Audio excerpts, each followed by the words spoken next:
Swastiastu. Om Swastiastu. Salam. Shalom. Assalamualaikum warahmatullahi wabarakatuh. Salam sejahtera bagi kita semua. Ya. Kembali lagi tentu bersama saya Putu dan Ayasa Penyuluh kesayangan ya, saudara-saudari yang penyuluh ada di- kesayangan umat Hindu se-Kabupaten Konawe Selatan. dan tentunya Ferdinand Lagoli. Mantap. Penyuluh Katolik paling kece. Hari ini kita cukup rapi nih ya. Iya. Jadi batik-batik Penyuluh kesayangannya siapa? Jadi Penyuluh kesayangan bukan hanya konser. Benar, tapi benar. seluruh negara. Oke, ya terserah beliau lah ya. Jadi hari ini kita cukup rapi nih batik-batik ya. Jadi Nah, terbentur sih tadi malam karena kemenangan timnas. benar. Betul sekali. Emang sejatinya kita serapi ini. Ya, Jadi kemarin-kemarin itu sudah betul. bentuk palsu dari kita. Oke, hari ini seluruh pemirsa yang menyaksikan konten kami, hari ini kita mau ngobrol tentang toleransi. Ya. Kebetulan kita ini kan berdua bagian daripada Kementerian Agama. Itu tidak bisa kita lepas. Makanya logo kita ini kan logo Kemenag ya. Dan ikhlas beramal. beramal. Oke. Kita sebelum jauh berbicara tentang itu, tentang bagaimana Katolik, bagaimana Hindu. Ini sebagai informasi bukan kita tidak toleran ya, tidak mengundang agama-agama yang lain karena kami belum mampu itu ya untuk mengundang. Jadi belum ada pendanaan untuk membiayai orang-orang yang ikut bergabung. Hari ini kita ngobrol terkait dengan toleransi. Satu, Indonesia ini kan sangat-sangat beragam. Betul sekali. Sangat-sangat beragam, baik itu dari agama, budaya, adat istiadat, suku dan lain sebagainya. Kita saja ini berbeda secara agama, Ya. ya. Anda Katolik, ya, saya Hindu. Ya, ini kan perbedaan. Bagaimana seorang Ferdinand Lagoli ini Wah, amazing. melihat perbedaan yang ada saat ini? Oke. Oke, kita merenung dulu ya. Memang karena ini memang harus hati-hati. Oke. Jadi soal toleransi, soal moderasi ya, Hmm. jadi memang Ya. sungguh luar biasa. Oke, terima kasih Pak Putu. Berkaitan soal perbedaan bahwa di negara kita Indonesia ini sangat kaya, ya berbagai macam perbedaan ada. Namun itu tentunya memiliki warna tersendiri. Di mana keberagaman warna itu dalam perbedaan-perbedaan itu saling memperkaya kita. Nah, saya secara pribadi dalam konteks Katolik, di mana dikatakan bahwa perbedaan itu sangatlah indah. Ya, kita tidak misalnya kita saja dalam masyarakat tidak bisa berjalan sendiri kalau tanpa adanya orang-orang lain. Ya. Itu makhluk sosial. Seperti makhluk sosial. Maka tentunya dalam semangat toleransi itu sendiri, dalam semangat keberagaman, dalam Katolik sangat ditekankan yang namanya kasih. Ya, yang ditekankan soal kasih bahwa bagaimana saya mengasihi orang lain seperti saya mengasihi diri saya sendiri. Nah, maksudnya seperti apa? Bahwa saya melihat orang lain itu betul-betul juga sebagai ciptaan Tuhan yang paling mulia. Ya. Bahwa saya berbeda sama saudara saya, saudari saya itu merupakan hal yang biasa, hal yang lumrah. Nah, sekarang bagaimana perbedaan itu saya coba lihat dalam perspektif menjadi satu dalam keberagaman dan juga dalam perspektif untuk menuju suatu hal yang luar biasa, sesuatu hal yang baik yang bisa mempersatukan kita semua. Karena yang menarik tentunya bahwa di negara kita ya, hanya di negara kita keberagaman itu sangat beragam. Keberagaman itu Sedemikian sangat kayanya beragam. lah ya negara kita ya. Paus kemarin waktu datang kunjungan ke Indonesia itu sangat memberikan apresiasi. Bahwa Bahwa kan ke masjid ke juga ya. masjid ya.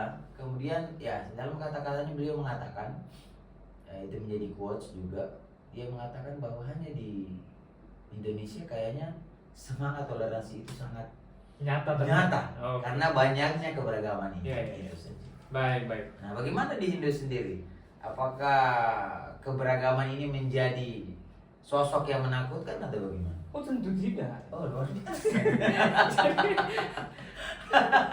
Biasa aja dong mukanya. Pertama, kalau kita berbicara tentang perbedaan ya, satu yang paling jelas terlihat di negara kita ini perbedaan agama lah misalnya. kita di dalam berbangsa itu salah satu semboyan kita kan Bhinneka Tunggal Ika, yaitu di dalam Kekawinegara Kertagama itu disampaikan. Jadi berbeda-beda tetapi tetap satu. Nah inilah yang memang kami dalam ajaran agama Hindu juga ditekankan konsep-konsep itu. Jadi sejatinya perbedaan ini bukanlah menakutkan, bukanlah masalah, tapi justru perbedaan inilah yang memberi warna masing-masing keyakinan ini, sehingga dalam perjalanannya itu akan sangat tampak indah dan penuh warna.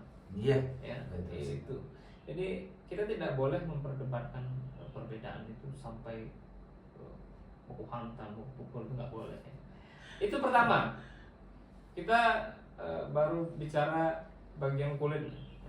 Sekarang kita mulai masuk sedikit ke sudah terkupas kulitnya ini. Ke kulit bagian dalam. Ya. Bagaimana konsep-konsep, kalau masing-masing agama ini kan pasti memiliki konsep-konsep yang relevan dengan moderasi, relevan dengan toleransi. Di Katolik ada nggak? Kalau ada, apa itu? Kalau nggak ada ya udah kita tutup aja. Ya, oke. Yang berkaitan soal moderasi, bahwa bagaimana hubungan saya dengan agama lain. Nah, dalam kitab suci sejak zaman para murid waktu itu, sejak zamannya Yesus pun sudah memberikan contoh bahwa bagaimana dia menghargai.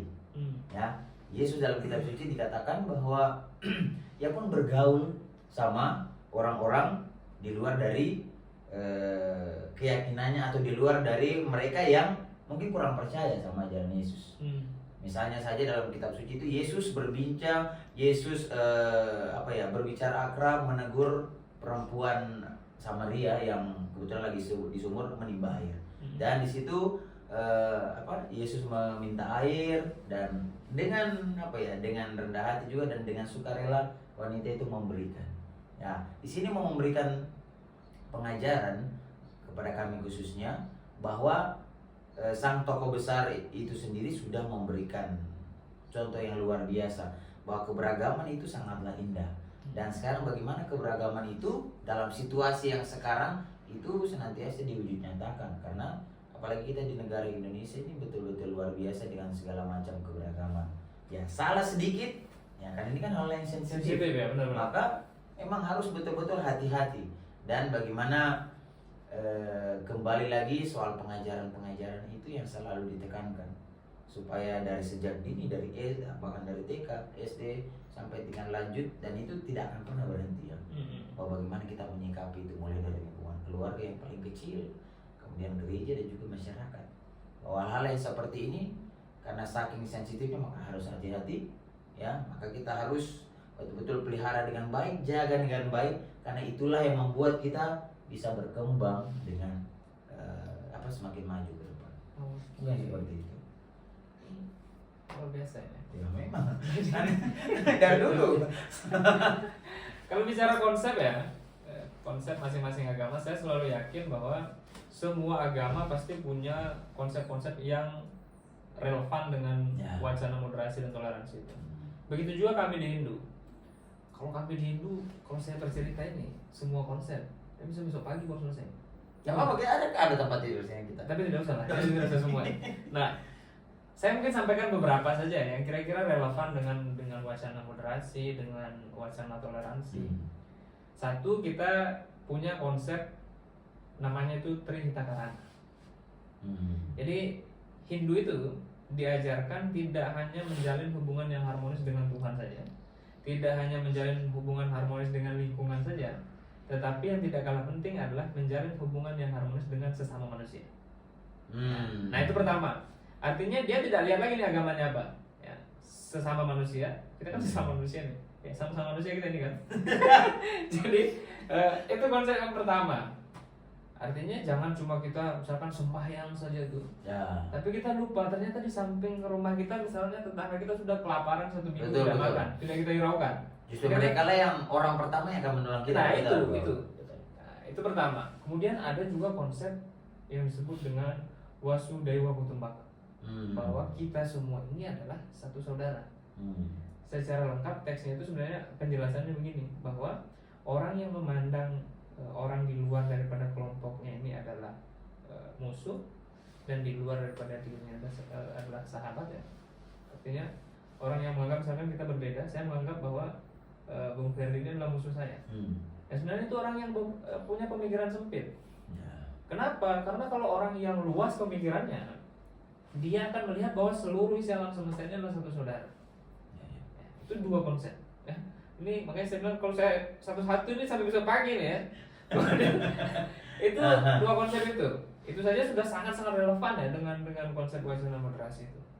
Apalagi ya, tadi konsep masalah tatwa masih misalkan. Aku adalah engkau, engkau adalah aku. Tadi konsep kasih itu sama. Inilah yang saya katakan bahwa masing-masing agama ini sebenarnya punya konsep yang kurang lebih sama, mirip-mirip nih. Cuma mungkin namanya berbeda, penyebutannya berbeda, tapi tujuannya sama. Konsep kasih itu di dalam Hindu sejalan dengan konsep tatwa masih. Aku adalah engkau, engkau adalah aku. Kita diajarkan, kita ditekankan untuk memiliki kesadaran, mampu melihat diri kita ini berada pada orang lain. Sehingga kalau kita lihat orang lain itu, otomatis kita akan memperlakukan mereka sama persis dengan memperlakukan diri kita sendiri. Ya, ini kan sama dengan konsep kasih tadi. Jadi masih banyak konsep-konsep Hindu yang menjelaskan tentang itu. Yang jelas, saya yakin semua agama pasti punya konsep. Ya. Nah, berkaitan tadi dengan yang soal apa ya? Keberagaman, kemudian soal melihat makhluk hidup itu sama. Ternyata saya teringat dengan, kalau khususnya kami di Katolik, saya ingat salah satu orang kudus, yaitu Fransiskus Assisi, di mana dalam pengajarannya itu dia melihat semua makhluk itu sebagai saudara. Ya, hampir sama sebenarnya ya. Benar-benar. Ya makanya ada satu kongregasi namanya di Indonesia, di dunia itu dia kongregasi Xaverian. Ya, di mana orang-orangnya itu diajak untuk itu melihat semua makhluk hidup, bukan hanya manusia tapi semuanya, hewan, mau tumbuhan, matahari apa segala macam saudara. Jadi mereka panggil itu saudara matahari, saudara tumbuhan, saudara hewan, apalagi yang sesama saudara. Selain tadi bahwa itu soal konsepnya kalau kami kasih, dan satu lagi yang tadi saya lupa, salah satu konsep dokumen dalam gereja itu ada Dignitatis Humanae.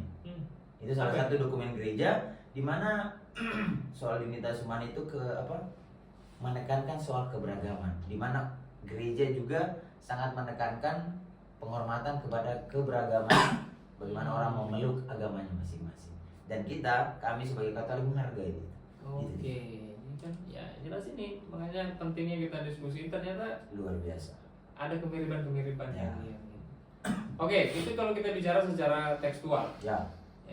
Di dalam kita masing-masing agama ini kan pasti mengajarkan tentang bagaimana yang baik-baik. Tetapi kondisinya di lapangan secara faktual kita lihat masih saja ada orang-orang yang intoleran, orang-orang yang apalagi yang sensitif. Ya, apalagi masalah ini kan masalah sensitif. Agama ya, masalah pasti sangat-sangat rawan untuk terjadi konflik. Ya. Kira-kira nih pesan apa yang bisa disampaikan khususnya ke umat Katolik lah. Nanti kalau umat saya biar saya sampaikan. Ya. Ini bahaya kalau saudara sampaikan ke umat saya nanti bergeser. Terima kasih banyak. Ya sungguh luar biasa bahwa keberagaman itu indah, perbedaan itu indah, dan yang jelas selalu pasti saja ada tantangan. Ya, maka bagi saudara-saudara saya, umat saya secara khusus yang Katolik, ingat perbedaan itu indah. Jangan melihat itu sebagai sebuah hambatan. Kita dalam keberagaman ini menekankan suatu sikap toleransi. Toleransi berarti bukan mengabaikan iman kita yang Katolik atau apa segala macam, tetapi tentunya kita diajak untuk semakin menghargai. Menghargai pemeluk lain, menghargai orang-orang lain dengan kepercayaannya.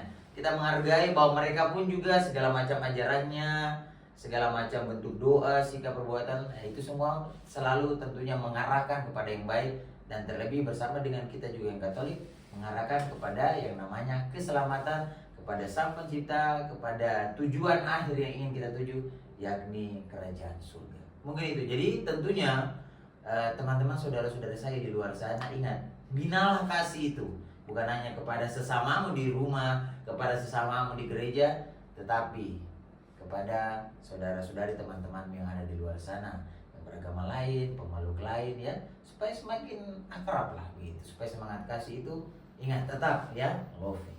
Oke. Oke, cukup umat Hindu ya, kepada seluruh umat Hindu. Jadi kita hidup di tengah keragaman yang sangat luar biasa. Kita harus nikmati ini sebagai bagian daripada hasil karya Tuhan itu sendiri. Betul Ini sekali. karya Maha Agung Tuhan yang Maha Kuasa menciptakan perbedaan ini sehingga kehidupan kita menjadi lebih berwarna. Betul. Catatan penting, tidak boleh kita menyalahkan atau memposisikan diri kita berada pada posisi yang paling benar dan keyakinan orang lain pada posisi yang paling salah. Ya, jadi kita tidak boleh melihat secara vertikal win saja, tapi kita harus melihat secara horizontal. Ya, kita memiliki kebenaran atau jalan untuk menuju kebenaran kita masing-masing. Betul sekali. Mari kita jaga perbedaan ini, kita jaga setiap wacana-wacana tentang toleransi ini sehingga tujuan kita hidup bahagia, damai itu bisa tercapai. Amin. Terima kasih kepada seluruh pemirsa yang menyaksikan konten kita kali ini. Kita akan kembali dengan berbagai konten-konten menarik di pertemuan. Betul sekali. Jangan lupa kita tuh bilang salam moderasi dong. Mantap. Ini sebagai salah satu bentuk toleransi Oke, kita. oke. Ketika kami diklat dulu ada salam moderasi gitu. Iya, betul. Oke. Simpulkan. Ya.